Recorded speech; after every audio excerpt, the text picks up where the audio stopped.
Ladies and gentlemen, if you could just take your seats, please. My name is Chris Burns. You might know me from my Euronews show. For those of you who live in Europe, I had a Euronews hard talk show called The Network. 3 people, 10 minutes, start a lively discussion, sometimes a fight. This won't be today. We're going to talk, and we're going to have some great ideas about youthful input on agriculture. And I don't always wear this suit. I have an indie rock band that plays in Brussels. Come on and check us out when we play there. Hope to see you there. I hope to get a lot of input from all of you about how things have been going during this conference. And this is not the first time that we're hearing from youth. We've also heard from Séverine today on one of my panels. We also heard from Iris Bowers, who is the head of the European Council of Young Farmers. She was amazing too. And we will hear a lot more wonderful things from this panel, how much creativity they have, and some people virtually as well, who are on the other side of the planet, and they're waiting, hopefully still awake, to talk to us about their projects. But before we get to that, let's talk to Maria Elena Semedo, who is the FAO Deputy Director General of Climate and Natural Resources. Maria Elena, I read, and tell me if this is true, you were at the signing of the Paris Agreement. And you spoke about the crucial role agriculture can play in addressing climate change as well as poverty and hunger. And I got a stake in this too, because I got 2 little kids and I want them to have a great planet by 2050. And that is what we're banking on from what you guys create in the next 10, 20 years. Maria Elena, please. Thank you, Chris. Good evening to all. Good evening to the youth sharing with me the high table. We are very pleased to have you with us today. You have been with us in the last 2 days, but I think today is your special event. Good evening, good morning to the ones connected by Skype. We are also pleased to have you joining us today in this discussion, Youth as Driver of Innovation. And we have been, since yesterday, having a fruitful discussion and very engaging debate about innovation. We are saying that innovation is not about technology. Innovation is more than technology. And we are very curious to listen to the voice of the youth generation, what you think about innovation, what you think is essential to innovate in agriculture. You usually say that farmers are born innovators. I think you young people are essentially innovators. You are risk takers, and we are very curious also to listen from you what you think about this symposium, what is your taking home, and what you think could have been done differently. As I said, what I like from youth, that you are open, you talk your mind. And this is really what we want here. We keep saying that our food systems are unsustainable, that we need to transform our food systems. This means the way we produce, the way we distribute, the way you consume our food every day, and this is necessary. And in the age of information, we have all the tools such as big data, artificial intelligence, blockchain, and all they have a great potential to accelerate innovation. And I know the young are very skilled on that. How we can use those tools to use them to have more sustainable production, more sustainable agriculture, and use them in a way that agriculture would be attractive to the youth. But sometimes we have a problem of accessibility. Those tools, they exist, but they are not accessible to the farmers and to the youth because of their price. How and how you think is your take, how we can increase the accessibility of those tools and instruments. We also said that innovation is not about technology. Innovation is the first time we use a given technique in a specific context. What was important is the sense of novelty. And novelty means action. How we need and you have to be action-oriented. And I know you also are looking for action, how we move forward in the action after the discussion of this symposium. You are here to share with us your stories. I know each of us has a story, and you would like that you will be sharing your story with us. What are the lessons learned? What have been the opportunities? And how you think should be the ways to innovate in the food and agriculture systems. And from your stories, what was the environment needed to flourish your idea, and how you were successful or not? Because it's not only when we are successful that you should share our stories. When you have failures, you have to learn also from our failures. And also from the youth online, we are here to listen from you, from your thoughts and how you think we should move ahead.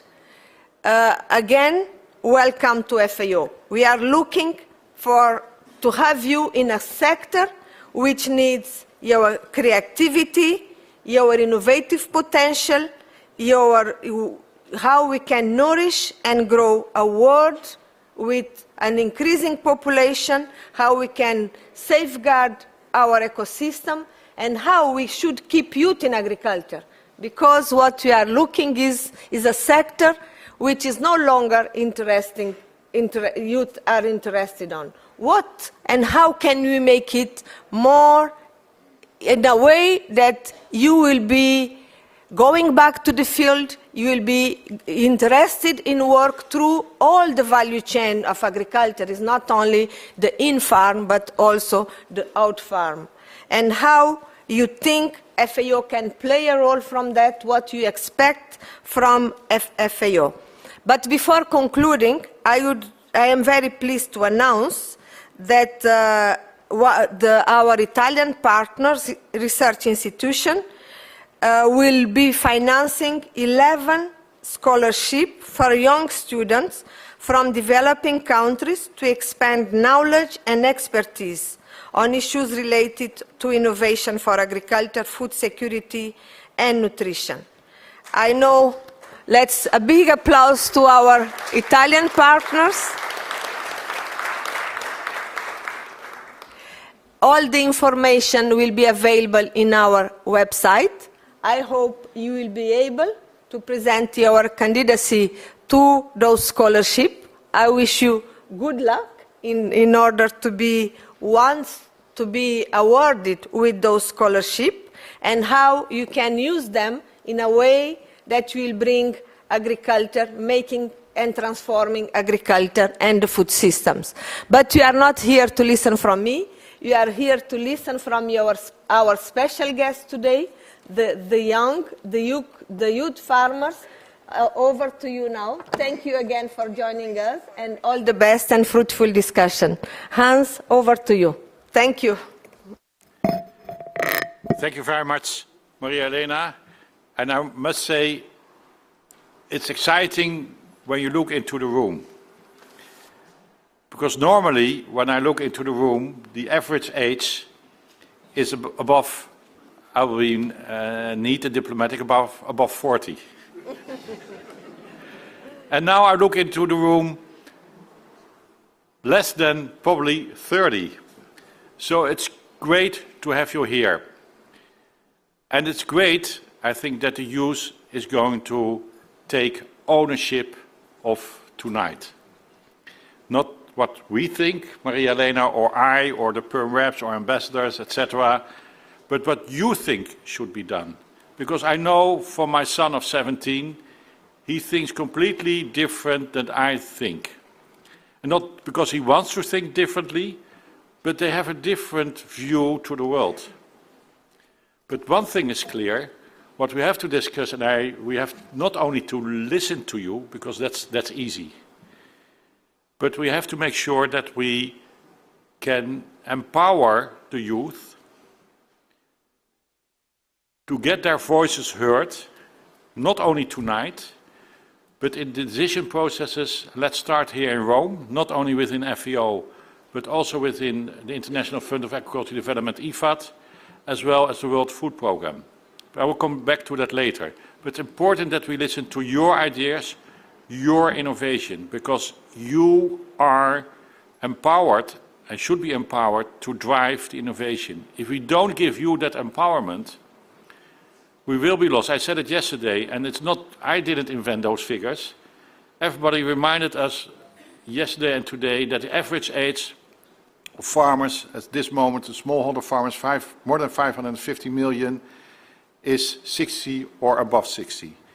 If we think about our sustainable development goals, we have to achieve them in 2030. So that's a little more than 10 years from now. Those farmers will be 70. The question is, can they still produce for about 9 billion people then in 2030? And we already know the answer, they cannot. So unless we empower the youth to go not only into the farmers of the future, but also be, and in the future I mean between now and 2030, so the present and 2030. If we can empower them to be in the agribusiness, not only farmers, but in the agribusiness, in the markets, selling, buying, making the new innovations, being in research centers, only then we still have food on our plate. And a young Dutch farmer yesterday said, remember every time when you eat from now and think about a farmer. And I would say, think about a young farmer, a young entrepreneur, because I have a plea to you, let's get rid of the divide which we have seen the last 1.5 days about whether you will be a large farmer, a smallholder farmer. Farmers, all farmers are farmers producing food. They want to produce the best food. They want to sell to the market. They want to grow, and they want to be empowered, have access to land, financing, etc. So let's get rid of the divide. Every farmer is an entrepreneur, is part of the private sector, and the private sector is not something ugly. And if we have to transform the private sector, the young farmers can do that, the young entrepreneurs in the value chain can do that, but let's try to see where we can find the same message to give worldwide, because if tonight we are divided, what message are we going to send to the youth? And the youth, I don't only mean farmers, young entrepreneurs, but to the youth. And the youth reminded us about what we can achieve. Look to what 4 children in the United States did with the weapons. They got the Nobel Prize, Young Nobel Prize for Peace, because what they did, 4 children changed behavior. So we know that the youth is capable. I'm speaking already too long, but only because I'm so excited to be here tonight and to give the youth the floor. I'm stopped now, and I turn now to the first, not the first speaker, because I have to give to our moderator. And I've seen him now yesterday and today, and be careful of this guy. No, chill out. Thank you, Ambassador. Thank you very much. Just a reminder, there is translation, if you're not aware of that, en français and in espagnol. Inside the table, yes, you found it. It's underneath. C'est en dessous, abajo, if you need that. Sorry I told you this late, but there it is. Also, I guess you're quite well aware, I'm sure, you must be well aware that you can hashtag this whole week, and tonight especially, hashtag ag innovation. And it would be great if you guys tweet like a beast. It would be really great. Let's get started. This is broken into two sections. One is the showcase. We're going to have a number of people showcasing their projects, and then after that we have a panel discussion. And sorry, I'm speaking too fast for the translators, so everyone keep that in mind as well, not to speak too fast, as I just did. Anyhow, we go virtual first, and we go to Davis, California, my home state. Tort Chong, are you awake? You are! Tort, how are you? Yes, I am. I'm good, thank you. And you're from Cambodia originally, and you are the manager of a social entrepreneurship project helping Cambodian farmers install and produce vegetables under protected net houses. I hope I didn't give the whole story. Tell us your story and how tough it was to get it to happen.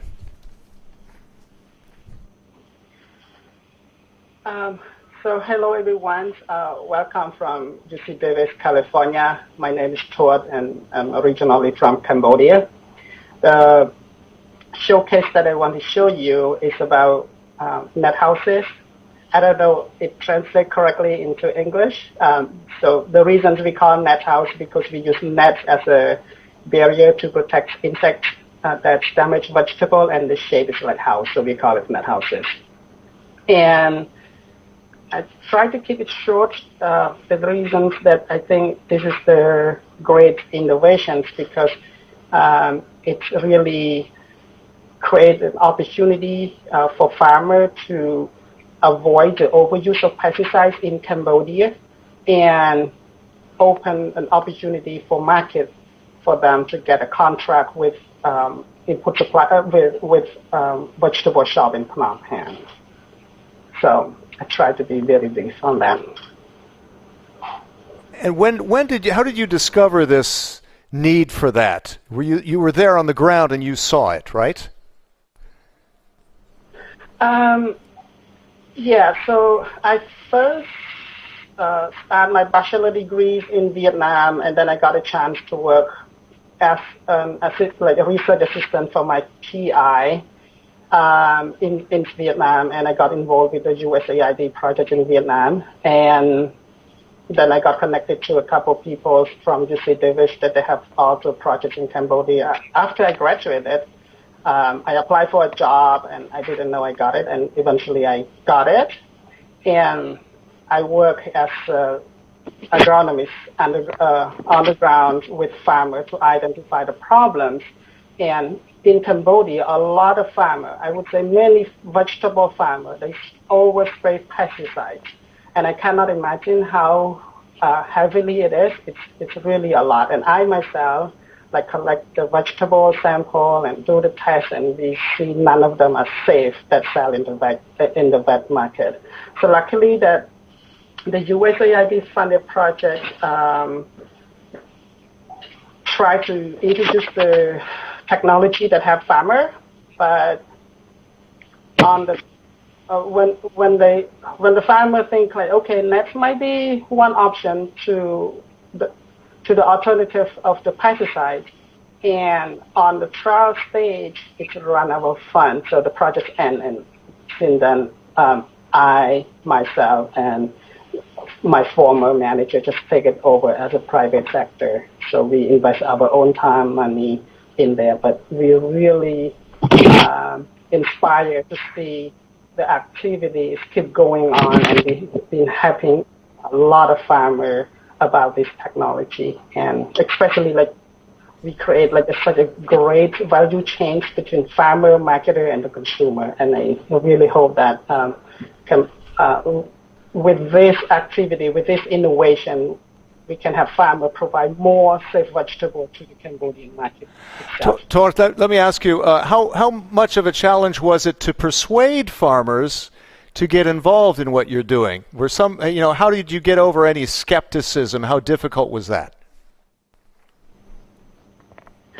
Wow, this is such a great question. Thank you for asking this. At the beginning, it's very difficult. When we introduced the thing is, farmer got used to the pesticides, and the one thing that when we come to the ground and they ask us, it's like, what is the best pesticide to use? Now we got this pest, and we use this kind of thing, and it's not kill the pest. So we introduced them a new idea, and they said, oh, it's not going to work. This technology is not going to work. We just need pesticide. So it's very challenging at the beginning, and so we looking for volunteer farmer to conduct a trial. And I sent FAO a lot of pictures about from the very beginning, and the trials looked very ugly at the beginning. And so with those farmers that we conduct the trial, they say, oh, it actually works. And then we try to scale it up a little bit bigger, and then it feels like, oh, it's worked well. And then we scale it up. So at the beginning, it was very challenging, and farmers don't really want to try. Many farmers don't even want to try. But now we got a lot of attention from those farmers even not want to try, and a new farmer that they never heard about it, like want to install the net houses. Yeah, that's been got a lot of challenges in that. That's been a common theme. We've hit on this theme a few times in the last couple of days during these panels. Is the more farmers talk to farmers, the more effective any kind of innovation is going to be. Has that been your experience? Yes, you are correct. Yeah. Yes, exactly correct. That this is the thing that I see is very effective when we have the demonstrations on the ground and the vegetable growing so good. So the farmer just come by and have a look and then see and go and then ask the farmer themselves. We won't even talk to the farmer a lot at all because we have no fun. So we just try to keep the activity of supplying the material that they need, but we are very limited in doing extensions. But the farmer themselves actually they spread the technology to the other farmer, and I see that it's very effective. Hey, Tord, thank you so much. Let's give a big hand to Tord for staying up and doing this. Hi, it's during the day this morning. Thank you very much. All the best to you. Thank you. Thank you. Let's move on to Sarah Kate Smith, who is with us here. Hi, Sarah. From Canada, private sector mechanism. You are an advocate for agriculture and you represent 4-H Global Youth. Tell us about your innovation. Good evening, everyone. I have been in 4-H my whole life, since I was 7 years old. And explain 4-H for those who don't know what it is. 4-H is an international youth development program that has its roots in agriculture, and it is represented in 76 countries around the world and has over 7 million youth participating and learning important leadership skills, communication skills, and most importantly about agriculture. And in Canada, a part of the 4-H program is communications. As a member, you must compete in public speaking demonstrations every single year in order to achieve. And so when I was 16, having participated in these speeches year after year, I realized there was a gap between rural youth being able to learn these communications and professional development skills and the competitions that 4-H was hosting. And so I had this idea and I approached my provincial 4-H office and I said, hey, look, I have this idea. I want to put on some sort of event that will teach rural youth these communication skills. And they went, yeah, okay, you're 16, calm down. And so I took that as a challenge. And I went back home and I worked and I created an 8-page proposal. And I emailed it to them and went, look, I'm really serious about this. can you help me? And they said yes. So to any young people looking to innovate, looking to do something new, don't be afraid to be rejected. Don't be afraid of failure. You really have to be persistent and prepared in order to get people to take you seriously. And that's something that all youth face when working on a professional level or working with adults, is you have to work twice as hard to be taken as an equal. And so, but fortunately, 4-H was very supportive, and over the course of a year, I worked with them in partnership to develop what became Speak Out Loud, a communications and professional development conference for rural youth in the west side of Canada, and we delivered the event, and it was really successful, not only in helping these young members prepare for job interviews, prepare their resumes, but also to learn the high-level communications that young people need to be able to go to a bank and take out a loan, to be able to go into businesses and advocate for their startup or advocate for their innovation. And so that is kind of my first endeavor into innovation, and it taught me a lot of lessons. In your dealings with rural youth, I mean, what are their needs as far as communication? Is it just for for bank loans, or is it also saying for pitching an idea to other farmers, perhaps on collaborating or collectivizing, or Absolutely. working together? So I grew up in a rural farming community, and I think a big thing that sometimes gets forgotten is agriculture is a business. And so these young people pursuing agriculture, they're business people. And so they are in the community, they're going to their different sources of inputs, and they're having to present their ideas in a professional way. They're having to be able to communicate with other farmers to find solutions to make it more efficient. And so a lot of times, something that we're seeing in Canada is we have a very older farmer demographic, and so right now we're in the period of succession planning, so we have younger generations starting to take over their family farms, and in doing so they have all this first-hand knowledge of how the farm operates, everything they need to do, but perhaps they're jumping right in and they're not getting the experience of going to university or learning about business or having that kind of communications training that one gets from there. Are they already persuaded that they want to be a farmer? Or is part of your role to persuade them that this is a great thing to be involved in as a youth? That is definitely not a given that they are interested in agriculture. And 4-H is a big advocate of that. It introduces young people to agriculture. It takes them on farm tours. It really engages younger people, because that's where we need to get them excited about agriculture, is when they're in their primary years. Is it going too far to say that being a farmer is cool? Or, I mean, how do you pitch it to them? Well, we've been hearing a lot of that exciting farmer talk, but I think when it gets down to it, young people going into their career need to know that they're going to have a stable income in the future. They need to know that this is a career that's being respected, and they need to know that this is something that they should be investing their time in, that it's worth it. And I think that needs to happen at every level of education, that when you get people coming out of high school, going to university, it should be made clear that agriculture is not just farming. It is includes all those opportunities where you can be passionate about your food security, but also follow what you're interested in, whether it be marketing or veterinary sciences or all those other important inputs into agriculture. And so it's a two-pronged approach where you need to show them the opportunities within agriculture, and then you also need to show them that farming itself is a respected and desirable career that they would be proud to be a part of. Great. A big hand to Sarah Kate. Yep. Thank you, Sarah. Perhaps, yes, Hans. May I intervene? Because briefly.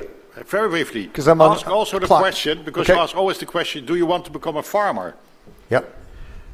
Go beyond that. Do you want to be an entrepreneur in the value chain? Yeah. Selling, buying, cold storage, all those things, because we need youth for that as well. Good point. Well taken. Thank you, sir. Thank you. Let's move on again virtually to Lebanon. Can we plug in to Lebanon via Skype to Mabel Shadid? Mabel, are you there? Yes, I'm here. Good evening, everyone. Okay, we hear you, we don't see you yet. Sure. I have a problem with my camera, so you will Okay. only be able to hear me. Okay, all right. But I can see you. We will imagine. There's a little picture here if somebody wants to. Okay, Mabel. Food Heritage Foundation. You're co-founder and the current president of the Food Heritage Foundation, a Lebanese organization working to preserve and promote local food systems. Can you tell us about that? Yes, two colleagues of mine and I started the foundation in 2013. The three of us work at the Environment and Sustainable Development Unit at the Faculty of Agriculture and Food Science at the American University of Beirut. So we had this background in agriculture, either in agriculture or nutrition or public health. And the idea behind the foundation was that we saw these trends of fast food that are invading our food system, and at the same time putting our traditional food at risk. At the same time, there was this demand from people, these people looking for healthy options of food, and they did not know where they could find this food and how this food is produced or where it is produced. So the idea of the foundation was to create these linkages between the urban settlers looking for healthy food and the farmers and producers in rural areas. And we do this through 4 programs: the community kitchens established in different Lebanese regions, the farmers market, where we bring rural producers to the city, to universities and schools to promote healthy food and local food, through food tourism, where we invite people from the urban areas to the farmers and learn more about how their food is being produced, and also to promoting community gardens. Okay. The connection is not terribly good, Mabel, but let's continue a little bit. How are you physically connecting farmers with people in the cities? How are you doing that? So as I mentioned earlier, we have this farmers market that we establish in schools. We organize these markets in schools and universities, and these allow us to create these linkages between the farmers and the young generation. Okay. So these markets are an opportunity for the farmers to sell their produce and to tell their stories, to tell stories about their produce, about their farm, and then offer the new generation the opportunity of having healthy food options. Okay, is there any way of measuring how successful this is in terms of numbers, quantity, or how many towns, how many farmers? Yeah, we are being contacted from different schools around Beirut to visit them and to organize this market. And at the same time, we are organizing the market on a regular basis now at the American University of Beirut, and visiting other universities and schools on a regular basis. And this was based on the demand from students, from faculty staff, and people around the universities and schools. Very good, Mabel. Thank you very much. A big hand to Mabel. Thank you for this opportunity. It's very important to be able to connect like that. That's very, very good. Let's move on to Kevin Kabera, who is with us here. Hello, Kevin. Thank you. And you are based in Rwanda, I think. Are you from Rwanda originally, or yes, I'm from Rwanda originally. Okay. Thank you. I was there years ago. Beautiful country. Yeah. STES Group, software engineer. Yeah. For STES, the startup focuses on the BazaFarm technology. What is that? Yeah. So basically, the BazaFarm technology is a technology we developed in Rwanda to help farmers know how much agriculture inputs they have to put in their farm, because we realized that during field visits to different farmers that they don't actually know how much and when to apply inputs. By inputs, I mean namely water and fertilizer. So this technology we developed using the Internet of Things technology, and it's basically a solar-powered IoT device that's placed in the farm, and that helps farmers collect data from their farms, basically. Okay, what kind of data and how does that improve the crop production? Can you go into that? So basically, the kind of data we are collecting is all required soil parameters, soil moisture and other parameters. And we believe that by using this technology, we are helping farmers optimize agriculture inputs like water and fertilizers. And we also noticed that by optimizing inputs, these farmers are able to achieve high yields from their farms. How receptive are farmers to that? Yeah, the challenge has been most of our farmers are aging farmers, so there is low adoption to new technologies, especially in the rural areas. So till day, we are still facing that challenge, but we hope with the support of the government and other stakeholders, we will be able to overcome it. The matter of like, you know, this other project where that was described where the more farmers sign on to it, the more others will, you know, the one in Cambodia. Yeah, right? Exactly. That's the approach. Yeah. That's what it takes, right? And where do you go from here? How much do you plan to upscale this? Is it just in Rwanda or are you going elsewhere? No, we plan actually not to do it in Rwanda only. As of now, we are working with the Ministry of Agriculture and Animal Resources to use this technology in managing the existing irrigation schemes, so that we help them manage water. And from here, we plan to scale and starting from the East African part of the Africa and as well scale on other parts of the Is there any way of contacting or putting yourself in contact with more young farmers who might be more receptive? Yeah, from this innovation symposium, we already made some contacts that we believe are going to be of help in terms of scaling up here. Thank you. Can you help Kevin with that, maybe? Yeah? Okay, I see some synergies already. Thank you very much, Kevin. Big hand to Kevin. Thank you so much. To Philip Subu. Philip, are you with us? In the Solomon Islands. Philip Subu. Can we see Philip? Philip, do you hear us? Yes. I guess so. Hi. You're right there on the date line, you poor guy. I mean, must be. I'm glad you're still awake. Thank you very much. So we don't see you, right? We just hear you. Wait.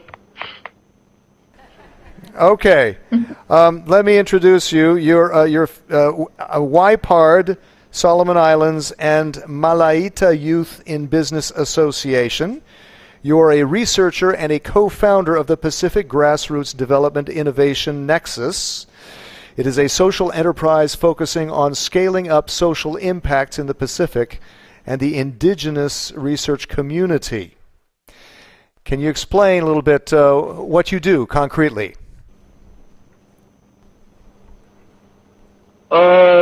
Basically, regarding the presentation, I'm currently working with Malaita Youth in Business Association, FAO agricultural-led social enterprise that focus on addressing agriculture and bringing together youth from Malaita.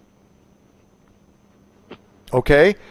Can you talk a little bit more about, concretely, what does this do? What does this do? What do you do?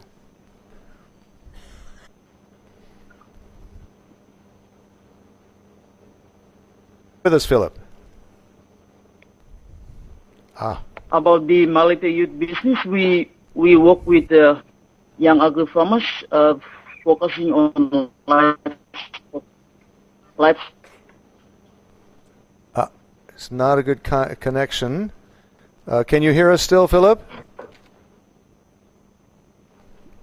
Maybe we should come back to Philip. Try to get a better connection, huh? Okay. Philip, you hear us now? Okay. Well, let's move on. Let's see if we can go back to Philip a little later. Mwila Kangwa. Mwila, you are with AgriPredict. You're an IT specialist, a co-founder and CEO of AgriPredict Solutions and Agrotech in Zambia. With 10 years of experience in the ICT industry, that's a lot of good experience to do what you're doing. Tell us more what you're doing with that. All right. Firstly, before I tell you a bit about AgriPredict, I would like to say thank you very much for inviting us here. It means a lot, and I hope we can carry our message across to the whole wide world, you know, just so that we can make farming cool. Right, Luna? Profitable. Yes. Yes. Cool and profitable. There you go. So my name is Mwila Kangwa from AgriPredict.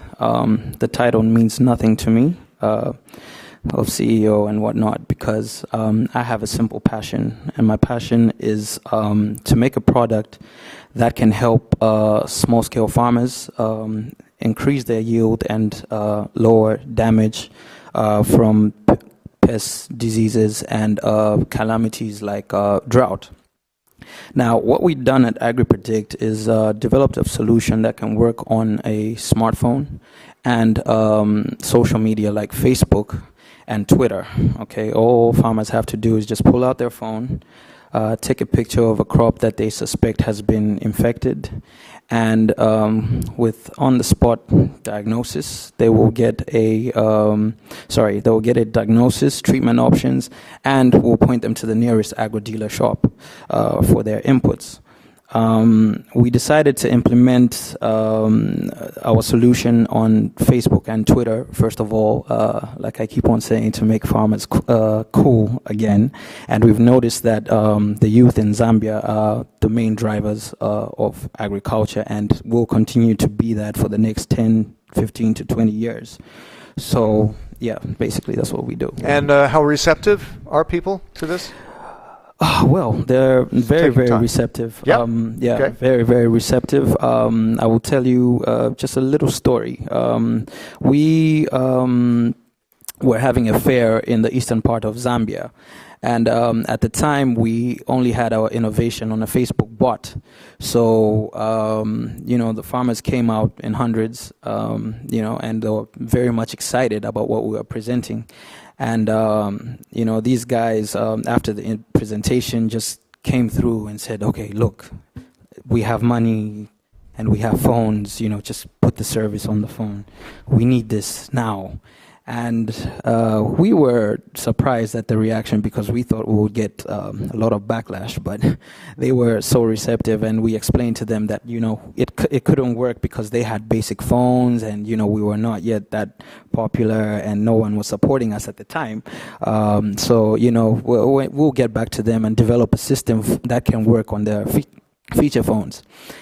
And I kid you not, the next day they came back with brand new smartphones and money, and just splashing it everywhere, and here's the phone, please, come here, implement this on my phone. So that's the day we noticed that this could actually make a huge impact with the farmers. Going beyond borders? You going elsewhere? Yes, yeah. Yes. So, okay. With our scalable model, our application will be available to farmers across the globe. But of course, there's a lot of work to do and to try and understand, farmers from across. Because if I talk about Africa alone, Zambia has a different crop of farmers and they think in a different mindset, unlike our friends in Zimbabwe or in Kenya or in Rwanda. It's similar goals. They all want to profit and make money from it, but they're different. So we have a lot of work to do there. Adaptation between each, right. Okay, Mwila, thank you very much. A big hand to Mwila.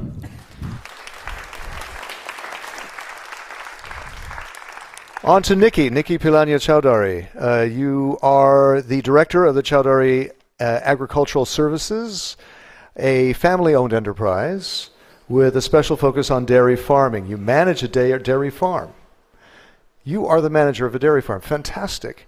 That is producing high-quality milk through forage-based nutrition and balanced breeding strategy. Yeah. How did you get started in that? I guess in the family, right? Okay, my journey in agriculture began 7 years back once I married into an agricultural family in rural part of northwest Indian state, Uttar Pradesh. So my husband, who is also a postgrad from Delhi School of Economics, which is one of the premier institutes in India, and he is now, a third generation farmer, or you can say entrepreneur in the family. So I was very much touched by his vision to bring change in agriculture in rural India, and so I also started working, and I chose dairy because in Uttar Pradesh 7 years back, in fact even today, if we see that 85% of the milk in India comes from farmers having just 2 to 4 cattle. Now, we say that India is the largest milk producer and consumer in the world, but we have to understand that India also owns 65% of world's cattle. Milk yield per cow per year is extremely low. It is just 900 kg compared to 12,000 kg in Israel and 10,000 plus kg per year per cow in US or Europe. So there is such a big gap, such a big knowledge gap that exists in dairy, and especially let me just inform you that milk-based protein is extremely important for India because it is largely a vegetarian country. So that was something that made me really interested in pursuing dairy. And moreover, when I was starting my journey, there was not a single organized dairy farm in India's biggest state where I could go and take learnings from. And that made me even more curious that why is it that milk being such an important food and we do not have organized dairy farms? And so I just started the journey. And now, yes, we are producing about 500 liters of milk per day and one of the most efficient dairy farms in our state. And this is not the end. Our business proposal is being moved to different countries, and we are just waiting for the funding so that we can have major expansion in organized dairy and also create partner farms in different parts of India. Yes. Yeah. As a matter of fact, you are part of the panel discussion. I kind of overshot here. My apologies, and I stand corrected, but that was great. That was good input. And let us also begin with the panel discussion. We have, as part of the panel discussion, Ambassador Hans of the Netherlands, Hans Hoogeveen. Mr. Wan King Yin is over here. You are the president of the China Society of Fisheries China. We have our Mr. R.S. Sodhi. Hello, Mr. Sodhi. You are managing director of Amul India, very large, the largest food producer in India. Mr. Caleb Harper of MIT. Hello, you were on my panel today. And Ruramiso Masumba of Murandi, Africa, Zimbabwe. Okay, and on the panel side there is Séverine von Charner, and you are from the U.S. You are also on my panel, and you have you do a number of things, but Farm Hack I think is really cool. That we talked about that. It's linking farmers together, young farmers together. Let's get going. And Michael Kano, Alpha Senon. Chris. Yes? Let's be a little bit innovative this evening as well. Because I think normally we hear their success stories, and it's exciting to hear. Yeah, it is exciting to hear. But So certainly, we've got to move to the panel discussion now. yeah, but that's right. what I think we should ask them as well is, what do they ask from us? Yes, that's Because what I'm I getting think to. that's the most important question. What do That's we right. have to do for them? Yep. Not only sharing their experience, but what can we contribute to them? Because then it becomes concrete. Yep, absolutely, absolutely. Michael Cano of Nicaragua, Alpha Senon of Trinidad and Tobago, of APARD, Severin, and Melissa Bozzolini is a farming student and a lawyer student here in Rome. So all of us have been at these panels today, including yourselves. And we would like to hear from the panel, first of all, what needs to be done in addition to facilitate what you're doing. Okay, we already heard a little bit from Nikki, but also a little bit of feedback on the panels today. What you have, if more needs to be discussed, we have another day of that, and what.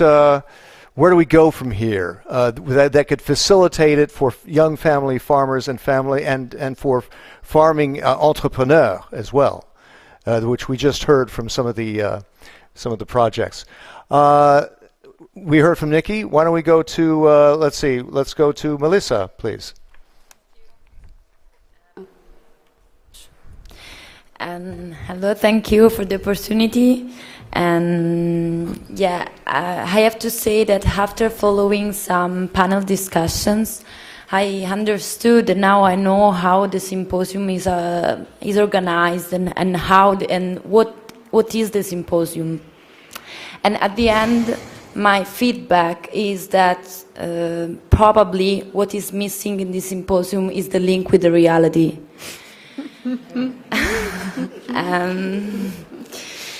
Because from my humble point of view, I have to say that I listened to beautiful speeches, but in any speeches there were strategies, concrete strategy to resolve all of the problems that the problem that were raised up during these sessions.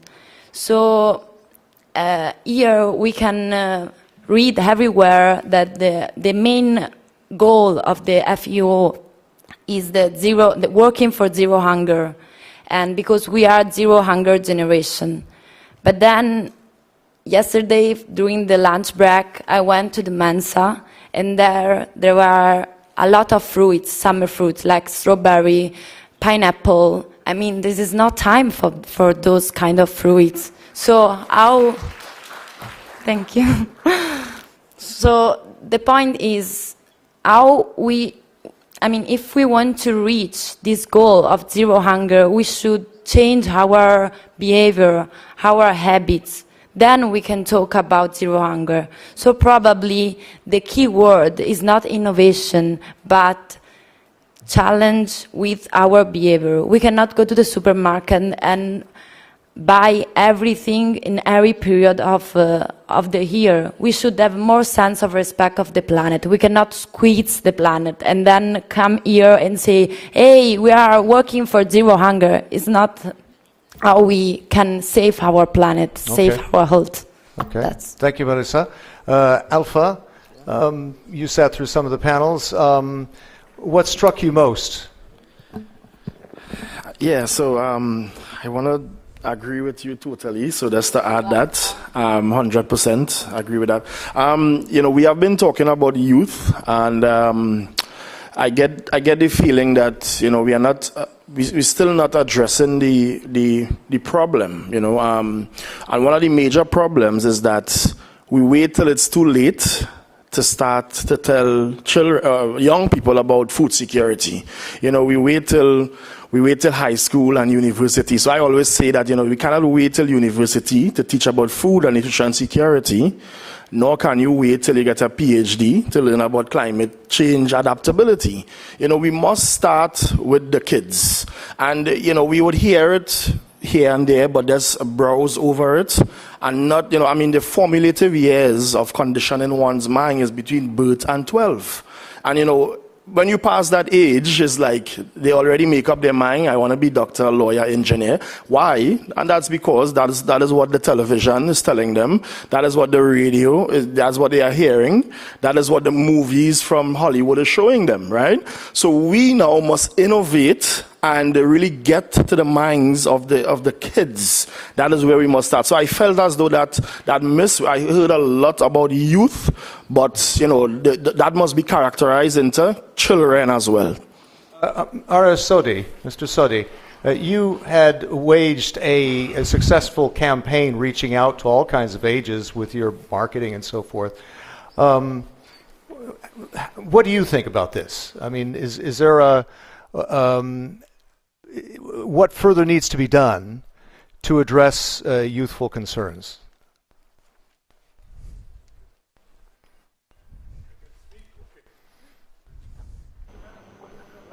Here's a mic. Yeah. We also faced, you see, youth concern today is that, especially for agriculture, because it is not a contemporary or very cool business. And this is the business, you can't talk in the peers that I'm doing this. And we face the same difficulty in India also, when the next generation after education, nobody wanted to be in dairy, especially if it is 2 or 3 animals, dairy, what Nikki said. And other problem which we face is if you are a village having 4 or 5 cows, no girl wants to marry you. Because if girl comes, she has to milk the cow in the morning or in the afternoon. A real problem. And that is why all parents, they wanted to migrate to city just to get the son married and then bring back. So now what we have promoted is just to bring a commercial dairy farming where milking machines are there, some computer applications are there. So he or she can also talk, look, I am doing a business which is very contemporary, which is very cool and modern or sexy. I mean, that is the thing. But that is the real problem, not only in this part, everywhere this problem is there. But I think youth, now our experience is that when we are inducted around 4,000 to 5,000 youth for commercial dairy farm, they are very, very risk-taking. I mean, if you want innovation in agriculture, the youth can do it. They adapt very fast. We have seen. And they promote also. I mean, they had organized 2-3 conferences of our youth or dairy farmers to promote all over Gujarat the commercial dairy farming. And now they are organizing courses also. Thank you, Arij. Thank you. Thank you very much. Michael, what sort of opportunities did you see from these panels that you can take home and say, yeah, I want to, help to push that or apply it? Did you see anything like that in these panels?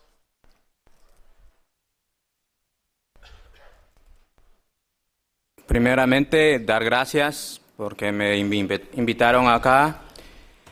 Quiero recalcar que vengo de Nicaragua, de una zona muy remota. Y aquí en los paneles he visto que han hablado de los tantos desafíos y que ya le han dado soluciones, pero se están olvidando de los países de Centroamérica. Este problema sigue pasando allá. Hay mucha falta de acceso a la tierra, específicamente los jóvenes. Igual pueden haber tierra, pero el alto costo de alquiler. Tú me dices que qué me puedo llevar yo de aquí hacia mi país. Bueno, primeramente yo diría que invertir en la educación, porque en Nicaragua la mayoría son agricultores, las personas adultas, pero los jóvenes se están olvidando de esto. Y yo trabajo para un programa llamado SAT, Sistema de Aprendizaje Tutorial, y este programa está invirtiendo en esto, en volver a recordarle a los jóvenes que somos agricultores. Entonces, lo que me llevaría sería tratar de de llevar algunas técnicas que han aplicado las personas de aquí de Europa, de África, a mi país. Serían una de esas. Michael, gracias. Maybe I could call on Caleb. You know, Caleb, we had a talk today on the panel about cooperating, about putting partnerships together to bring about innovation. Is that something that could address what Caleb is talking about? I mean, I know he's also talking about access and so forth, but what Michael said, is there something that could address that? Yeah, definitely. So really appreciate, actually from both sides, the discussion on integrating new technologies and then getting access to them. I won't take up too much time as being on this side and wanting to put most information coming from them, but I would ask that Severin actually talk maybe a little bit about this question of building open communities of technology exchange. When I hear about IoT solutions, and since... A little slower, not too fast. Oh, I'm sorry. Yeah. Yeah. Building open communities of technology exchange that are virtual. When I hear about IoT solutions being developed or cloud backend technology being developed, I wonder how much connection there's been to other projects that are doing the exact same thing in many places around the world and not having to continually reinvent the wheel, and that would go to faster application of those technologies. You know, I wish that I did a better job of saying, hey, I've been working with Google for the last year to build an entirely open backend for data that is useful and free. But I can't, how do I get to meet you? How do you get to meet Maycole to say, you know, how he could adopt? So I think that open technology is something that is very much part of this generation, communities of knowledge exchange. So I think Severin operates one of these communities in her group. So maybe I can just throw it back to you to how you would answer that. Why not? Go for it, Severin. So in the FAO world, I'm new to this world, but it seems like this is what we know and this is what we should do is part of the format. So as much of a punk as I am, I will try to be concrete. Meeting each other, Greenhorns started 10 years ago, and that was 2008, the year of the iPhone. We in the Young Farmers movement have been building infrastructure since then to welcome young people onto the land. I don't need to listen to myself. But we were meeting each other on RSS feeds. I mean, we were Greenhorns in the US. We met the French Atelier Paysan because they were showing up. It said, ils sont fous comme nous. They're crazy like us. They also were an open source tool repository driven by agroecology goals.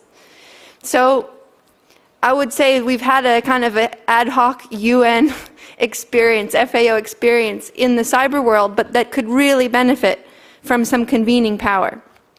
As I said, our experience in the US has been over the last 10 years building cultural, political, open tech, and now land frameworks for collaboration, building the infrastructure to welcome young people in. And I would contradict you to say it is definitely cool to be a farmer. We have advertisements on television about young farmers in sports cars in the US, so maybe it's almost too cool. And if you want to see some of the novel approaches we have to the sexy question, you can watch our videos on weed dating, which is where you do speed dating, but while you're weeding. So I could talk specifically about, you know, the experience that we've had in the US, and I am happy to do that.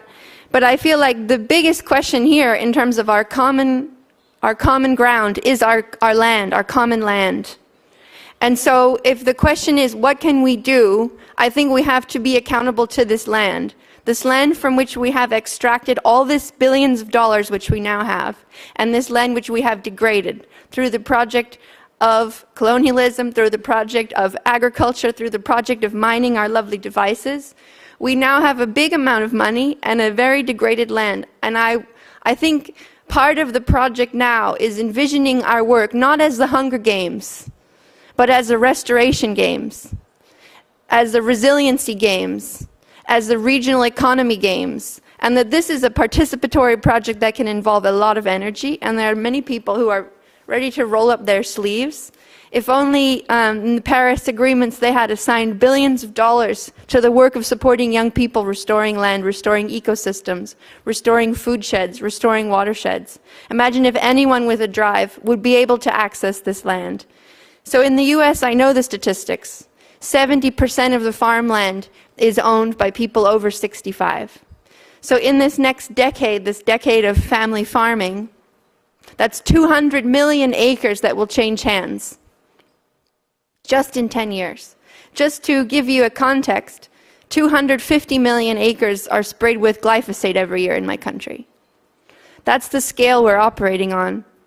That's the scale of the transition of wealth and power. That is a question, how the heck is that going to happen with a few young farmers who are less than 6%? Okay. So I wanted to say, in this decade of family farming, could we set a concrete goal? Could we have at the highest level a commitment to fostering these communities of open collaboration, to supporting the education, to supporting the capital, to supporting these new forms for sharing equipment, for sharing, to making co-enterprise up and down the value chain, up and down the generations? Can the SDG goals and the Paris goals and the UN Declaration and the Bonn Challenge converge in a renewed commitment on a scale that is relevant, not pitiful little programs here and there that get their funding shut off when a guy with red hair changes his mind? I'm talking about major, international, this is our common land, and we have got to get many more bodies and much more people out there working. Thank you, Séverine. Thank you very much. Mwila, you wanted to speak. Go ahead. Just to address, I think something that you said about, many people doing IoT, being involved in IoT or artificial intelligence. Well, I'm speaking from an AgriPredict perspective, and the difference with us is that our product is for the farmers and by the farmers. We go into the field. This is not dictated by some guy sitting behind some desk and saying, oh, right, okay, I've invented this technology and it may work in Zambia or in Kenya or in something. We are actually going in the trenches. We are getting to that level, talking to farmers and understanding their needs and their wants and what they would want to see with such a product. Partnerships come in where you've got, where we were talking about in some of these panels where, and including our panel, was where you've got to have the farmers in on the discussion from the get-go, from the ground up. Yes, and that way you can partnership with academia, with research, with private sector, with government, with civil society. The farmer has to be there at the table, right? Exactly, and all credits to my colleagues from Benin. They had raised a very important question to say, okay, fine, the symposium is great, everything is good, but where is the farmer in all this? They're just being talked about. They're miles and miles away, and they just sit there at home not knowing anything about what we're doing. And for us who are in the innovation field, us who are innovators, it's important that we dialogue with them, because without them, our products are meaningless.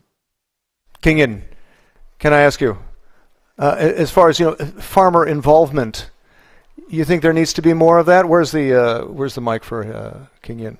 Yeah. So and youth, getting youth at the table too, right? Okay. Yeah. Okay. So I'm very happy to be here to participate in this panel. So actually in China, we have the same situation. The young people, in these years, in the coastal area, everything develops so quickly. Young people from the inland area, they come to the coastal area to have the new opportunity to get the work in the company, in the factory. And many young people, they start their life in the city. They live the countryside. In the rural areas, many villages, just older people stay there. We call it empty village. It's a big problem. So today, I participated in this panel, I said, I get many ideas. I learned from the young people. They inspired me. I have a new idea. After I go back to China, I will tell the Chinese people, I will tell my colleagues what happened in the world. Young people should play more important role in rural development for the economy, for the new century. Thanks. Very good. Thank you. Thank you, Kenyan. Thank you. Let's do that. Let's see. Sarah, from the, I guess you attended some of these panels. What are a couple of highlights that you're going to take away from this week? Oops, sorry. I think one of the biggest highlights and something that our youth delegates here were talking about is the information that's being shared at events like the Symposium is so valuable, but how, like my colleague was saying, how do we share this with farmers? How do we take the reports that are put out by the UN, by the FAO, and translate it so it can be easily understood by the farmers who can benefit most from this information? And so I think the biggest takeaway that I have been learning is that there's a need for kind of translating the value of the information we're learning here about the value chain and blockchain, and value about how to introduce sustainable agriculture into our systems, and how do we translate that so it can reach the people who need that information most. And one thing that I think I can speak on behalf of all the youth here, that we're very honored to be able to actually sit at the table and share our ideas, because it's very common for youth to be used as a buzzword. It's something nice, it makes people feel good to talk about the youth as the future. But I think it's important to know that young people are willing to step up and become involved now, not in 2030, not in the future. We are willing to take on this burden of food security right now and add value to it. So we hope that opportunities like this continue. Thank you. Right. Thank you, Sarah. Ruramiso, how do you feel about that? Do we have the mic again, please? Are those your feelings too, or do you have something more to say about it? Actually, as I was writing down notes, I actually wrote that as number one, that one of the greatest challenges is actually moving this information so that people also learn what we have learned and also contribute. I think FAO is really trying in terms of Facebook Live and Twitter, but we definitely need to do more, because back home, the farmers are still in the field, and after you've come from this, they'll ask, then what? You know, farmers are action orientated. They're not all about the discussions. They're like, so then what? What is the action plan? So I think maybe we need to think about that. Is there an action plan, even if it's one, and how do we implement that and follow up on that? Did you pick up on some more opportunities for people like yourself here? What's your takeaway that you can take home with you? So my takeaway is definitely that there's a lot that's happening in agriculture in terms of innovations. There's fantastic innovations, but then how do is it a challenge that the innovations don't have funding? How does his innovation help me? How does he scale, and how do I benefit from the innovations that are here? Are they for showcasing, or can we really use them as young farmers? Well, yeah, the proof is how much wider they go. But what about from a networking standpoint? I mean, I've talked to a number of people, and they say there's really no substitute for being there face to face with some people here, and it's like shooting fish in a barrel. Everybody's here in terms of the food business, right? It's a good place to be for you, right? Absolutely. I totally agree. Networking is fantastic here, because when you meet and talk to different people, you're likely to have a progressive discussion, rather than, if you just reach out to someone on email. Sometimes it's so difficult, but that is a fantastic opportunity. But probably now looking further is, how then do we then create some sort of way of networking for the other people who are who are following on live right now? How do they then also get contacts with people here? How do they then interact and also, contribute? Maybe that's also something that we need to think about. And how could it be better for you? What more should there be during this week? For this year or next time? I feel like I'm really being interviewed here. Yeah, I know. But I'm curious. I think what would be better for me is definitely if there was an action plan.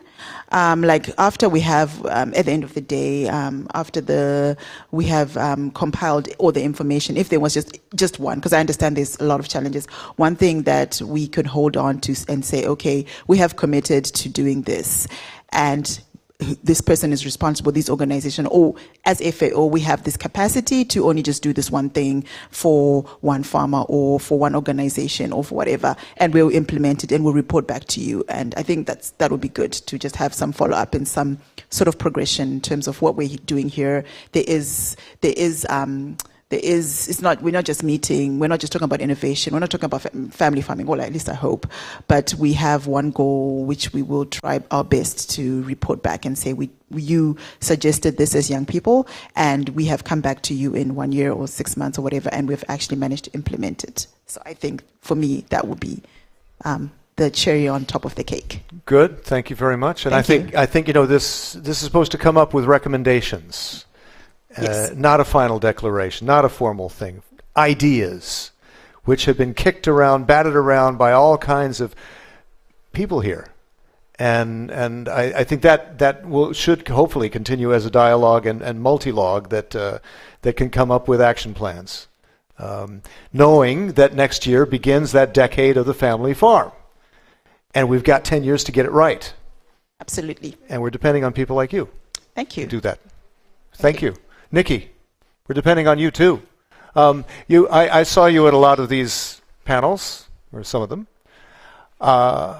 Your feedback on that?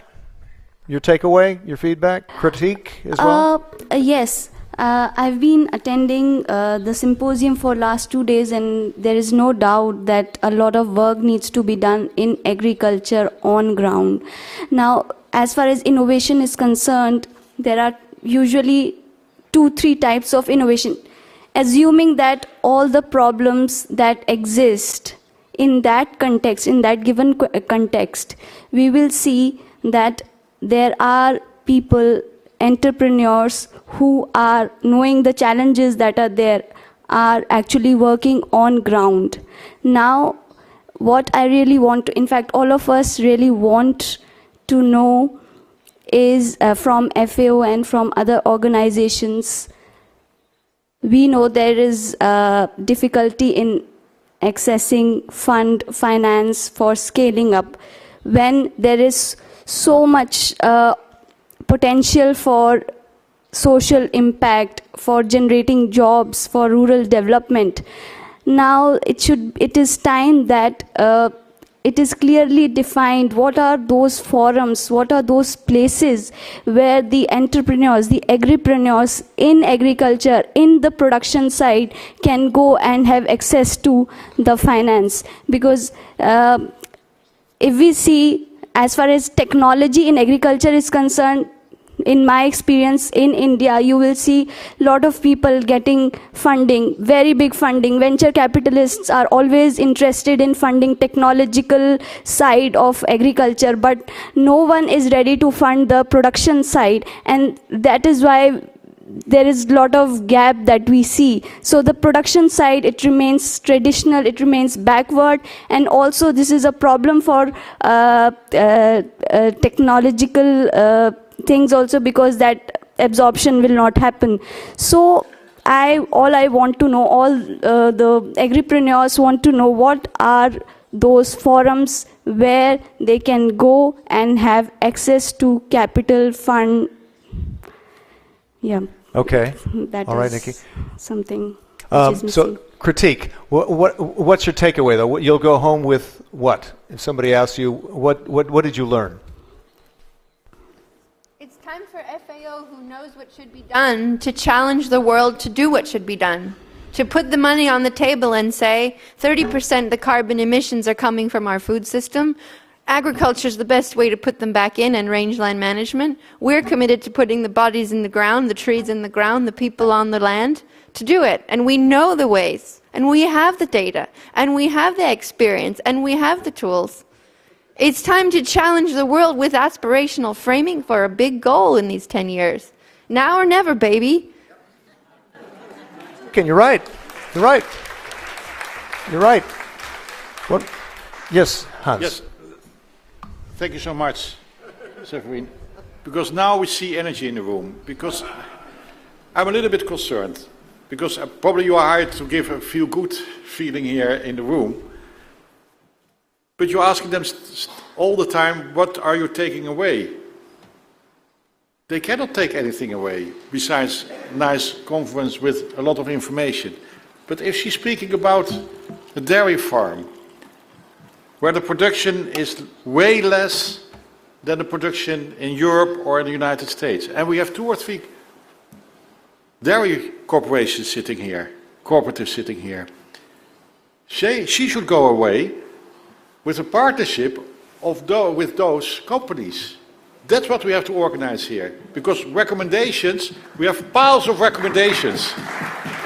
That should be the innovation forum. Absolutely. Because then we have innovation, and that's what we have to discuss. Therefore ask, what are they asking for us? Not what the world can do, but the world can do everything. Good. But what can we do here? We have only 5 or 6 representatives of governments here. We have 193 countries here. How can we get them into the room? Because they have to take something away from them. They have to answer to their demands.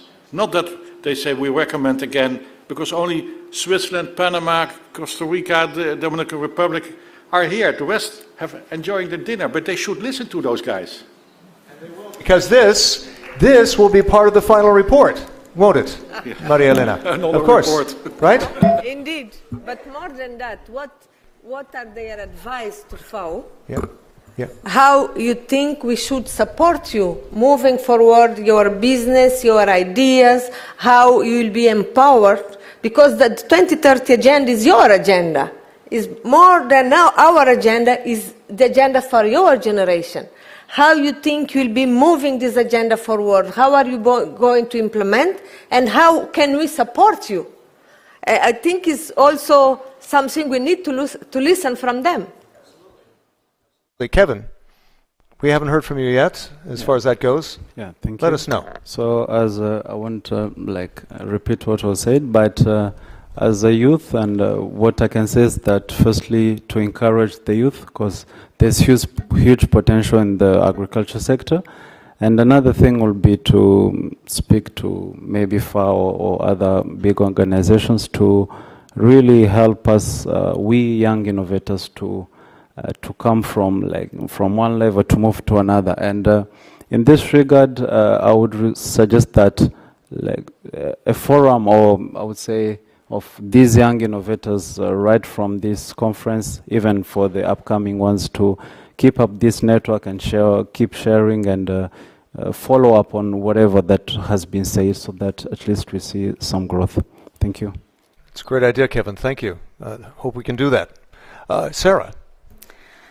To add on to Kevin's thought, I think it would be beneficial for the FAO to develop a youth committee that could continually advise throughout the year, not just when we have the Symposium or the Committee on World Food Security, and have youth delegations only part of policy and decision-making at those events, but to have them year-round being able to advise and add value and have their constant continual input into what's happening, because we can't make a youth suggestion here today and have it still be relevant a year from now. We need to be constantly able to evolve and share our ideas.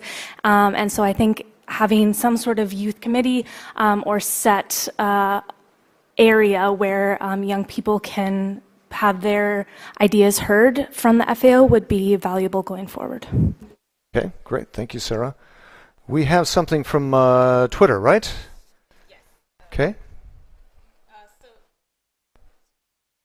So this is from the online community, and the young people who are joining all over the world are asking basically what is FAO doing in terms of like honoring and harnessing all these innovations of young people, and what it is that they can do to basically support them, and giving examples of like the agreement that is looking into like building the future of young agriculturalists.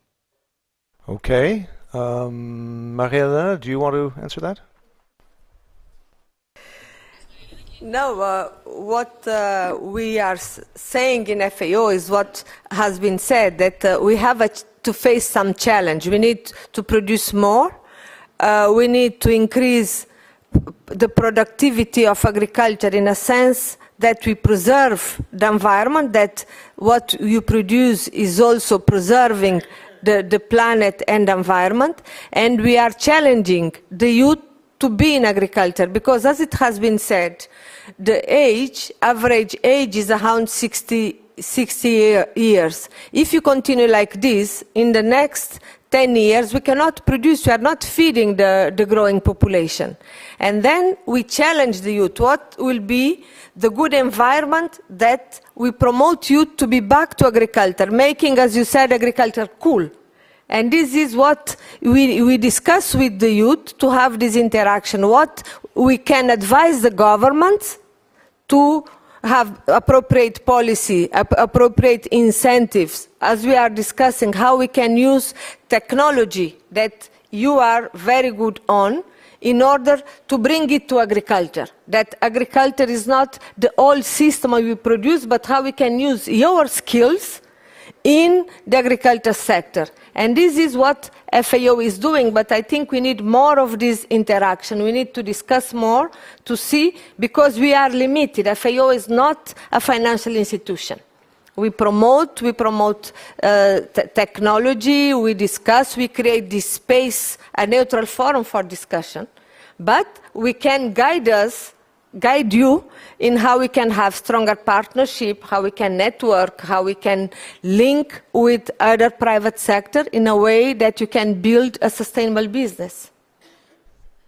We have a comment question here, please, if you can, and yes. You as well, okay?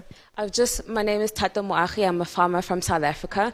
I just have a comment. You've been asking how can you really engage with the youth, and I think one way you can start is to say, to link us, the youth delegates that come to these events, to say, link us to the FAO in our own respective countries. Even to look at how can you even have youth ambassadors that, you know, we have the ambassador of the country, why don't we have a youth representative of the country, you know? So put the youth in the structures, put the youth in the decision making, and you will see things will start to translate. Right now we have people in power or in decision making roles that are really cut off from the ground. And I think that we need to really bring it back and bring the youth within the FAO structure. Thank you. Okay, another question, comment here, please, at the same time. Good evening. My name is Wadzanai. I have a question to the youth. The ones sitting here are the special ones, the ones who have been picked by governments or who know and have been educated. How do we, and I'm asking this as FAO, how do we talk to those who are illiterate? How do we talk to those who don't have smartphones? How do we, because I know in Zimbabwe, the ones that have smartphones are the ones with parents who can buy them for them.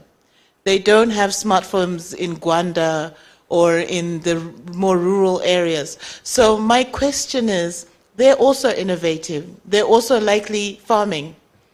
How do we get to them? That's what we want to hear from you, because everybody's talking to me about smartphones. It's great. But as Michael said earlier, if you have no energy, you can't even have a smartphone. How do I charge my phone if I'm in Rwanda, you know? Actually, one of the issues that we discussed with in one of the panels, and that there are not everybody has smartphones, but there are other ways through either person to person, or there's radio, or television, or people to people. Yep. Celine. We're experiencing the same thing, which is a lack of connectivity. This is a real reality. You know, we do not have horizontality in our digital space. And I think one of the major things I'd like to see FAO take away is, yes, make farming cool. Let's make the technology cool, like so that it's cool and it is operating in a way that we know it needs to operate for not just the largest ones who have all the data and all the power, not just the mega corporations who are best poised to pivot their data sets. We need to also have the experience of this group in the governance of the blockchain. I needed regulatory talk. I needed blockchain depth. I needed data standards conversations. I needed to deepen and widen the literacy about the places where these innovations are connecting with each other and how they are being applied to the landscape, to whom are they being oriented, to whom are they not being oriented. There's so many conversations about justice and access that are critical to our success if we value economic diversity on the landscape. Okay, thank you, Celine. Melissa, please. Yes, just to reply to the question of the Miss, I want to say that probably one of the problem for the rural area where there are a lot of people that are illiterate and not have a high level of education is also the bureaucracy step. Maybe they don't know all of the legal process to access to the market. So I want to say that probably one of the solutions could be create operational bases that operate in concrete in those rural area and then help the coordination and cooperation with the main office. So in this way, these people can have the possibility to charge the phone, catch all of the information that they need, have the information of the bureaucracy step that they need to know in order to enter in the market. So it's just an idea, could be. And we have another answer for your question. Mwila, please. Hi. So yeah, that's a burning question. Like I said, you know, Africa is such a huge continent with different cultures and different people. So I'll speak for Zambia. What we have done as AgriPredict in Zambia is, you know, we thought about those farmers who may be resistant to change or, you know, getting a smartphone. So what we did was build services around the USSD, you know, just by simply dialing a short code. It's not as cool as taking a picture and getting a diagnosis, but they get the same messages. So if a disease has struck the northern part of Zambia and you're in the north, you'll be able to access that based on your registration. So you'll be able to see that, you know, you have an impending invasion. So, yeah. I have a question here first, and then Monsieur after, okay? And another one there, okay. My name is Xian. I'm from China, and I'm a farmer for 10 years. And I still remember 10 years ago when I talk about the aging issues in China for farmers. But now 10 years already passed, but we found more issues related to aging issues. I'm really thinking about, you know, how we can solve the problem of because I also have a suggestion for FAO. I think how we can build the trust between young farmers and other stakeholders is very important, because I think at the beginning when I start my farm, people are not believing or trust me. You know, oh, this young people, why she wants to be a farmer? But now after 10 years, our government has started to support me. But if I was thinking, if they started to support me maybe 5 years ago, or even when I start, then our program could influence more in China. So I think how we can really trust young people when they are started, not only after they get, you know, a success. So that's my point. As we heard here, as we heard during the panels today, get youth at the table. Yes, sir, please. Hello, everyone. My name is Yemi. Is it appropriate I'm standing in the back? All right. So I'm the director for YPAD, and YPAD is the Young Professional for Agricultural Development. And we have some of our members over there, Nikki and Alpha, and these are just examples of what YPAD represents and the kind of work we do.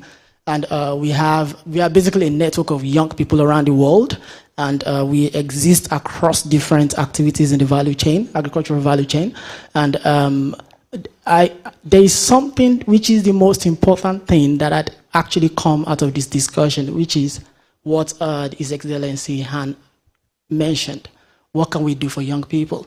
Let's be realistic with ourselves. When we exist in this kind of forum, when we come here, young people especially, what is really, really important is how can we make sure that the elders and the adult professional hear us? And how can we make sure that we draw opportunities from this kind of platform and process? So I would just get right to it. And if you give me an open check, then I would just fill it in. I would try to echo what young people from different realities are mentioning. Those who could access much of technology and those who cannot. Because that just shows that, young people, we're diverse, we have different problems, and these problems are all far-reaching, and spaces like this with important people who have access to resources is quite important, and we can make demand, and we're going to be making demand. So the first thing really, which I think would help across the world, is to create platform and policy processes in terms of tangible, for an example, a strategy, a youth in agricultural development strategy that contains not just essays of problems or examples of recommendations, but actionable points.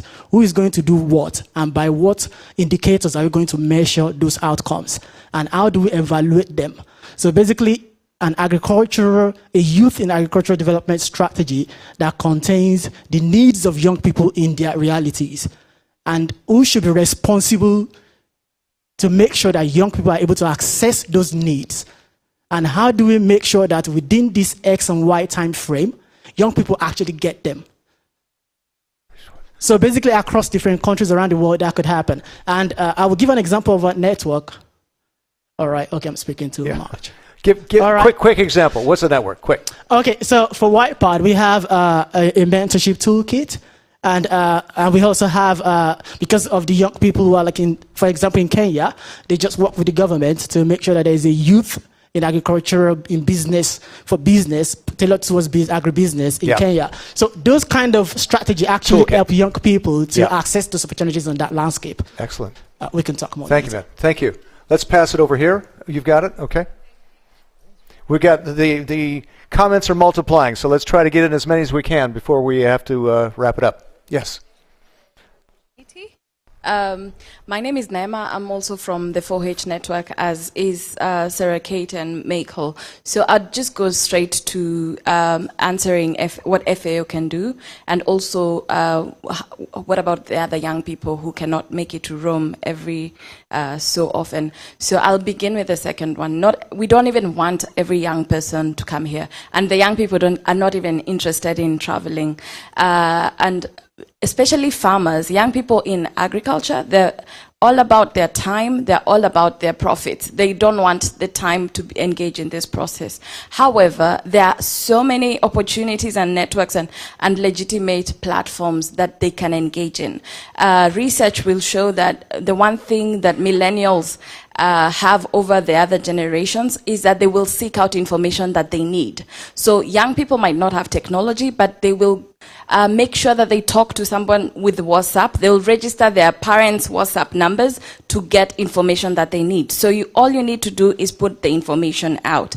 I believe that FAO can, one, support us in setting up a youth council within the system, because we do need more than just a youth strategy within the agricultural and the FAO system, within CFS. There are young people of all different kinds. We have young people in civil society. We have young people in leadership. We have the youngest Minister for Agriculture in Kenya, in a local government. There's a voice that she's going to bring about how do I make sure that the budget for local counties is going to farmers. We have young people in business. So a council that is run by young people within FAO that can also follow up the governments that do not come and sit in these platforms all year round, and make sure that within the CFS we have commitments and we have registrations, especially at the beginning of the decade. So I would put that as one of the starting points. Okay, good. I've got about 6 people who want to talk. Please, quick over here and then back over here. Yes. Thank you. My name is Clarisse, and I work in animal production division. I think there is one thing that probably hasn't been addressed is education in agriculture. I think this is what FAO could be promoting, because how many schools in education are here teaching dairy processing, dairy value chain? Because farmers, they send their kids to school. They used to sell cows or small ruminant to send the kids to school. The kids went to school and study English, geography, history. And when they finished the university, they want a job in the government. Today, the government are full. They can't employ these kids. And the kids cannot return back home to work on a farm when he did not learn about that. So I think FAO can really promote agriculture education. Thank you. Thank you very much. Thank you. Let's go over here and then there. Oops. Okay. Hi, my name is Zhongli. I'm the YPAR China representative, and in the meantime, I'm also full-time employee in Chinese Academy of Agricultural Science. Like His Excellency was mentioning that what this conference or this symposium is about what young people need. So I'm going to mention one thing: what do we need? So we in China, YPAR China is supported by the institution I'm working. So what we had developed a lot of concrete plans on how to improve the youth participation in agriculture. So for example, like we support the young undergrads, like the senior students who go on the field trip to do their thesis. We support them to do that, and we also support those young, these fresh graduates who want to start their own business in the field. We will work with the Global Youth League that's based in China. So like to help them to answer their question, how to start their own business, and give them little funding before that. However, the problem is we are like in this kind of programs, we are limited. So we need support. One support is the political support, like both domestically and internationally. So this symposium has expanded the influence of YPAR. So everyone now, like 500,000 people are watching this live. So everyone knows YPAR. So I hope who are interested in helping YPAR to do more business like that, to do that. And also most importantly, financial support. Great. Thank you very much. Thank you. Please. Merci beaucoup. Mon message s'adresse à Kevin et Mouila. J'ai une organisation qui accompagne les producteurs et nous travaillons sur la chaîne de valeur manioc, entre autres. Aujourd'hui, l'agriculture ne peut plus se faire n'importe comment, il faut restaurer. Vous avez la technologie. Ces agriculteurs ont besoin de vous. Kevin, je peux vous mettre en contact avec un agri-hub qui est à Bukavu. Et l'agri-hub compte plus de 50 producteurs. Et à travers cet agri-hub, vous allez en découvrir d'autres. Est-ce que c'est possible? Rwanda, Bukavu, le Rwanda, c'est combien? 50 km? Voilà. Monsieur Mouila, pareil. La technologie que vous avez, les producteurs que nous avons en ont besoin. Vous n'avez pas à aller loin, venir ici à Rome. Ils sont juste à côté. Lusaka, Lubumbashi, c'est combien de kilomètres? Voilà. Donc, allons sur le terrain. Retrouvons-nous sur le terrain. Donc, le CERPAC travaille avec le pays de la sous-région. Et travaillons ensemble, d'abord dans notre sous-région, et ensuite on ira loin. Merci. Merci beaucoup. Merci. Yes, one more. This one is in French, so you might want to read it. Tu veux que je lise? Where is it? Comment partager toutes les innovations de ce symposium avec les agriculteurs? Comment intégrer les chaînes de valeur, les blockchains dans le système alimentaire et les systèmes agricoles? Okay. Good question. Let's keep that. Yep. Please. All right. So I'm just gonna add on to the question that was posed about smartphones.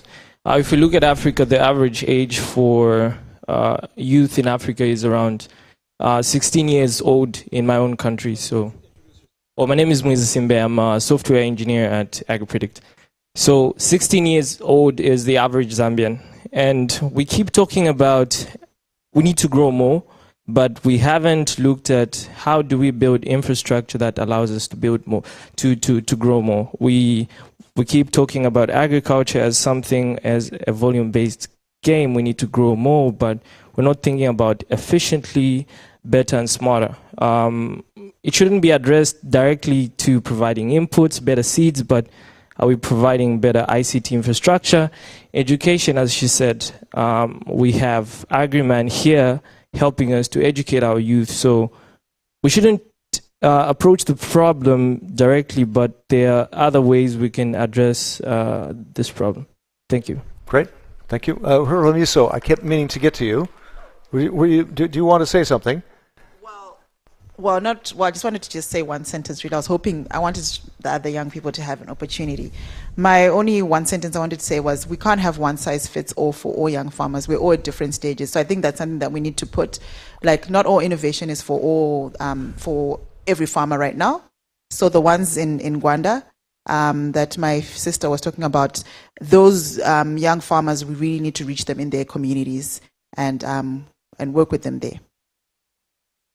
Pass it to Caleb. Keep it very quick. So we keep hearing access to funding, access to funding, access to funding. One thing I wonder about FAO is a convener, right? TED is a convener. When I've interacted with the TED community, they'll literally have someone like you give an amazing talk and say, who will fund this? Who will take the partnership forward? I'm just curious, and I've seen crowdfunding campaigns go crazy for a birdhouse. $30 million raised for a urban beehive. That is just insane.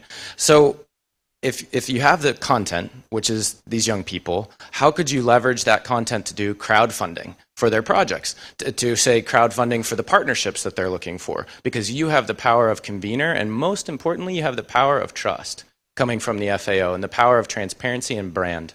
So just an idea. I don't know that that works with the agenda of the FAO, but if they're all looking for money, you know a lot of people with money.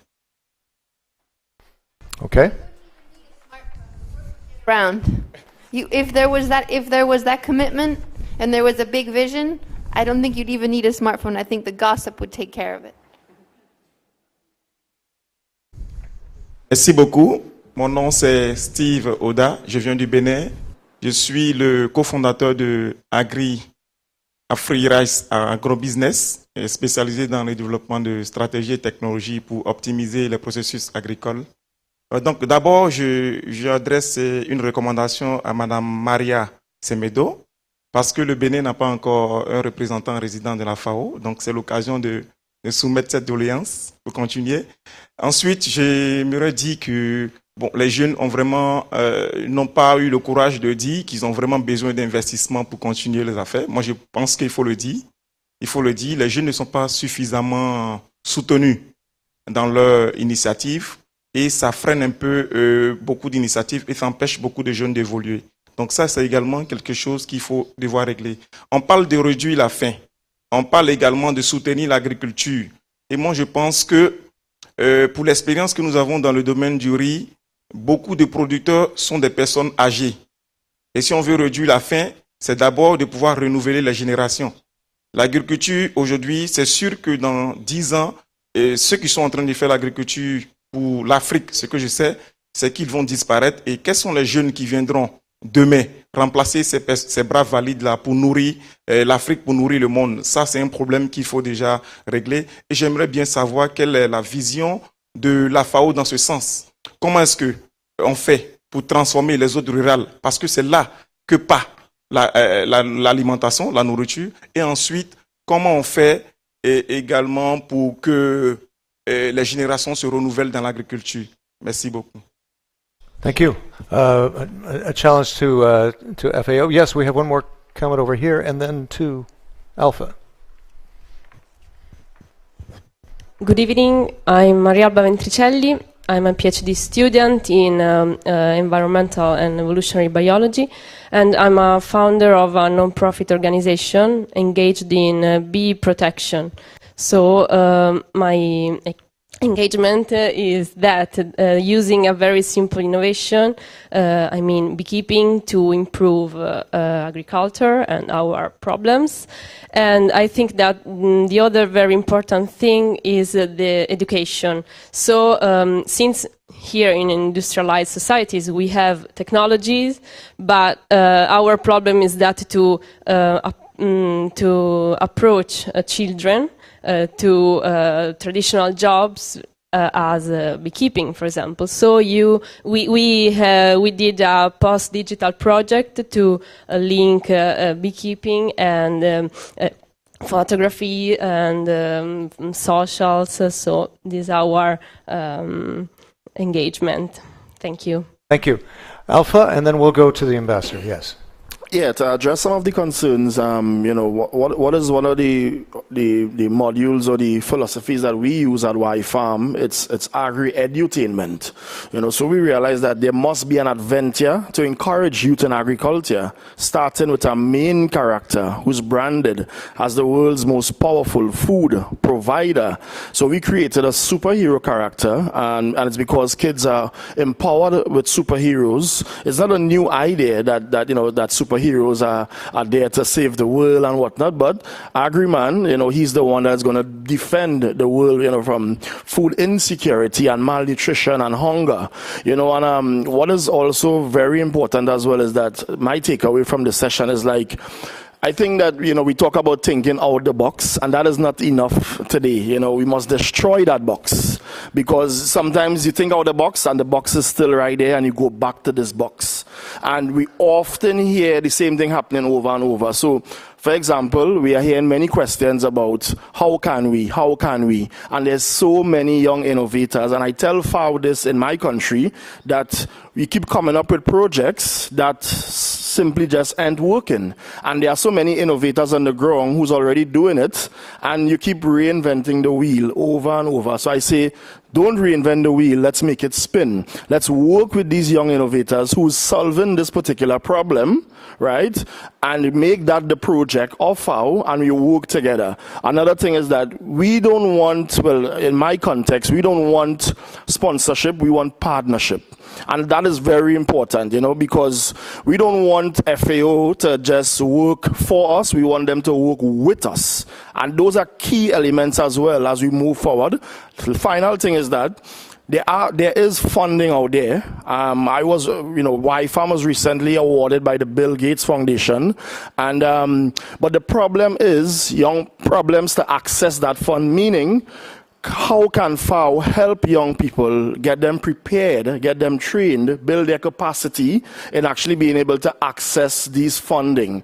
We understand that FAO may not have, it's not a funding institute, but how can your offices help, train young people to access various funding or learn from other innovators who have done it before? Thank you. Alpha, thank you very much. Obviously, the feeling of many. And we also heard from Monsieur your question as well, and from the tweeted question about how to spread this knowledge about higher technology to the farmer. Hans, we've thrown the gauntlet down at you. How do you answer all of this? How do we sum this up for tonight? Thank you very much. If I take a formal role, which I normally have to do, if we say always when we sit in a UN meeting, we'll take note of what you have said. We make recommendations of it, and we will formulate it so general that everything will fit in it, and we'll say we're going to implement it. No, wait, let me speak. Let me speak. Don't ask questions. Because I come to something different. I catch you, but okay, all right. I come to something different. Because what I've learned, and some of you know, but I'm very enthusiastic to work with the youth. And we had, a couple of weeks ago, when we had COAG meeting, we had a discussion, only among the youth and with the youth, about high-tech and low-tech agriculture. And they had to defend positions. And it was the most inspiring discussion which I've seen for many years, and certainly within the UN. Because they thought about things. They were defending high-tech and low-tech agriculture. But the arguments they were using, the solutions they were bringing, were much more concrete than we ever have done here in FAO, in IFAD, or WFP. And one thing I was surprised that I was asking to the youth, what do you ask from us? Because, and I excuse my words, but it's a bloody shame that there are only 5 or 6 representatives of government here in this room tonight. Because we can, of course, always ask Maria Elena, FAO has to do this, FAO has to do that. But Maria Elena is not only FAO. It are 193 countries which form FAO. And if we guide FAO, because I very much agree with you, that's why I'm asking, because we speak all about partnerships. I've heard it the 2 days, partnerships, recommendations, capacity building, training, but what do we do about it? Who is keeping us, holding us accountable for what we are doing? And that should be the youth. Because we have promised so much. We are saying about partnerships. I think only this evening there was a start of a partnerships, a handout to you to see what we can do together. There was no company here to start up to Nikki to say, how can we increase your milk production and find the markets? That should be part of our meetings here. And that's why I think, because it's everything about access to markets, access to finance. We can make access to financing because in December, in the IFAD board, we are going to discuss that IFAD can lend directly to SMEs and to cooperatives. I think that's what we need. But my colleagues, some of my colleagues are hesitating. Yeah, can we do that? Can they be held accountable, etc.? That's what we have to change. Because it's everything about working with the youth, trust in the youth, because I think you can teach us to do better. And that's why the voice of the youth should be heard not only in a special event like today. And I hope and I trust you, because I heard many more concrete innovations tonight than I've heard the last 2 days in the formal meeting rooms. And that's why we need much more of these meetings, but then also you having a voice in the formal meetings. That's why the Netherlands government, together with the Agri-Food Network, has taken the initiative to finance the setup of a youth council for the Rome-based institutions, so that the voices of the youth can be heard in every formal meeting of FAO, WFP and IFAD. And the youth can organize the Netherlands, not the Agri-Food Network is going to say how they should organize the Youth Council. We'll make the financing available so that they can set up the Youth Council. And it's giving them a voice in every formal meeting. So if we have a council meeting, and I've spoken with the DG FAO, I've spoken with the president of IFAD, I've spoken with David Beasley, and they are all willing to give, if we do it in an organized way, to give the youth a voice in the council. And with that, something more can be established. And a voice is not making a statement, but showing what you have shown this evening, asking to us what you ask us to do for them, and then make a next step. Because then we can have informal meetings like we have in the UN. And then hopefully, not 6 or 7 countries, but 190 countries are going to listen to you and see what they can do for the youth. And I think that's what we need. Because I think we rely on you to find even better solutions and to correct perhaps what we have done wrong. Solutions to avoid, I would say, conflicts, but even more droughts. And you have shown already tonight that you have ideas how to do it. And we need that because only then we are capable of trying to achieve zero hunger, leaving nobody behind. And young farmers and entrepreneurs, I say to you, you are much more capable to meet life's challenges than we are now at this moment. I think what we have shown tonight, with your bravery, you're challenging us. Your freedom of thought, but especially your power, is the best thing we have seen these 2 days. And I think you will and you must be the champions for peace and certainly for food security. And I hope that you will go out after today and tomorrow into your world with inspiration to find even better solutions and innovations. and also to continue learning so that you will not only be responsible global citizens, but you'll also be the resources for yourself, for your families, and for your nations. And I think you have more power than you think. I would say use that power, keep us accountable to what we are going to do. And I hope that the next chapter of your life will be a more hopeful chapter of our life. If you live your lives and you will continue to be filled with your passion, curiosity, learning, discovery, exploration, innovation, perhaps we'll get there. And I would say, may the wind always be at your back and the sun upon your face. And may the wings of destiny bring you further than we have brought the Earth further. And you have to become the champions we desperately need. Please help us. Thank you.